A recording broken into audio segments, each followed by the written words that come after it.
Hello friend, good morning. কেমন আছো সবাই? আশা করি সবাই ভালো আছো। তো আমার সারা রাত ঘুম হয়নি, জানি না কেন। তো আমার ঘরবাড়ি সব পরিষ্কার করা হয়ে গেছে, এই যে। আর চলো উঠানটা একটু দেখাই। এই দেখো, উঠানের চারদিকটা একদম পুরো ওই অবধি, রাস্তার দিক সব পরিষ্কার হয়ে গেছে। এখন চলো মাকে একটু দেখাই। এই দেখো আমার মা কিভাবে শুয়ে আছে, দেখো। ও মা, ঘুমাচ্ছ? ঘুমাও তাহলে। ঘুমা ঘুমায় না সারা রাত, খালি ইয়ে করে, টোটো করে। তা এখন একটু বলে ঘুমিয়ে দিয়েছি। এই দেখো কীভাবে ঘুমিয়ে আছে, দেখেছো? এই দেখো। তো চলো, আর যা যা কাজ বাজ আছে করতে হবে এখন।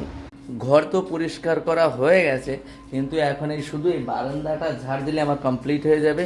আর কি বলবো, কালকে আমার গেছে স্কুটি লিক হয়ে, এখন স্কুটিটাও সারানোর ব্যবস্থা করতে হবে। আর এই যে তোমাদের ডিলে, এই যে আমাদের ভাত রান্না